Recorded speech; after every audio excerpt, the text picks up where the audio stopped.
कैमरे पर कह रहे हैं सम्राट चौधरी को बिल्कुल हटना चाहिए। इसलिए हटना चाहिए कि पहली बात, जनता ने सम्राट चौधरी के नाम पर वोट नहीं दिया था। दूसरी बात, जब से ये बने हैं, इस आदमी का चाल चरित्र चेहरा पूरा बिहार देख रहा है कि भैया जो काम कर रहे हैं, जो मंत्रालय मिला है उसमें काम करके दिखाइए, नेतागिरी मत कीजिए। जनता ने जिम्मेवारी दी है, 4 साल में काम कीजिए।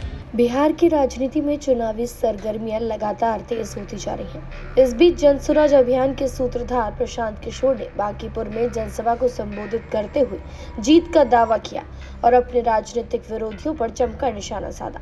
सभा के दौरान प्रशांत किशोर ने बिहार सरकार और मंत्री अशोक चौधरी की कार्यशैली पर सवाल उठाए।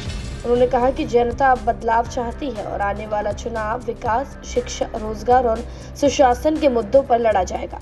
प्रशांत किशोर ने समर्थकों से घर घर पहुंचकर जन स्वराज का संदेश फैलाने की भी अपील की। वहीं उनके भाषण के बाद राजनीतिक माहौल और ज्यादा गर्म हो गया है। आइए सुनते हैं प्रशांत किशोर ने क्या कुछ कहा।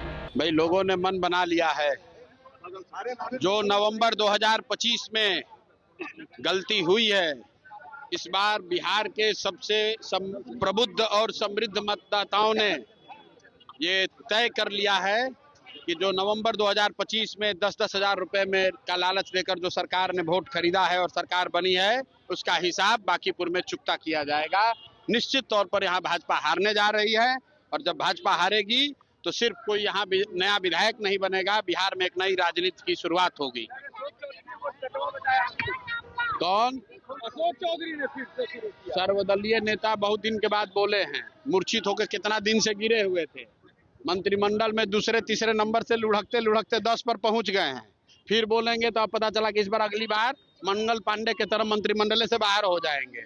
उनको ये बोलिए, उनको बोलिए कि भैया जो काम कर रहे हैं, जो मंत्रालय मिला है उसमें काम करके दिखाइए, नेतागिरी मत कीजिए। जनता ने जिम्मेवारी दी है, 4 साल में काम कीजिए। ज्यादा चोरी कीजिएगा, इधर उधर का बात कीजिएगा तो अभी 10 नंबर पर पहुंचे हैं, 10 से लुढ़क के मंत्रिमंडल से बाहर हो जाइएगा। सम्राट चौधरी को पद से हटाने की भी अपील आप लोगों से कर। बिल्कुल स्पष्ट कैमरे पर कह रहे हैं सम्राट चौधरी को बिल्कुल हटना चाहिए। इसलिए हटना चाहिए कि पहली बात, जनता ने सम्राट चौधरी के नाम पर वोट नहीं दिया था।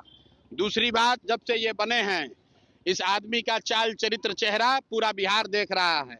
आपका हमारा बच्चा अगर एक सर्टिफिकेट गलत लगा दे, उसको जेल में डाल दिया जाएगा। ये आदमी ने अपने उम्र का सर्टिफिकेट गलत लगाया है। इस आदमी ने अपने पढ़ाई का सर्टिफिकेट गलत लगाया है। 7 हत्या के अभियुक्त हैं। ऐसे आदमी के रहते हुए बिहार में बेहतर भविष्य की कल्पना करना बेईमानी है। अपराध मुक्त बिहार की बात करना बेईमानी है। आप देख लीजिए, मुख्यमंत्री बनने के बाद से इन्होंने ना कभी पढ़ाई की बात की, ना रोजगार की बात की, ना पलायन की बात की, ना विकास की बात की। हर दिन सिर्फ मार पीट, इनकाउंटर, हाफ इनकाउंटर, गोली मारो, जात देखकर मारो, गमछा देखकर गोली मारो। ये सिर्फ अपराध और अपराधियों की बात करते हैं। इस आदमी का हटना जरूरी है और ये तब हटेंगे क्योंकि एनडीए की सरकार है, भाजपा का सरकार है, वो तो हट नहीं सकता है 4 साल।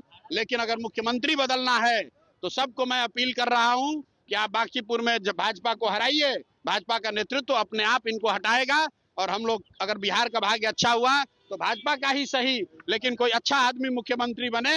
हम लोग राजनीति करने सिर्फ नहीं आए हैं, कोई अच्छा आदमी मुख्यमंत्री बने जिससे बिहार का भला हो, बिहार का विकास हो, हम लोग ये चाहते हैं। थलापति आ रहे हैं क्या आपके समर्थन में?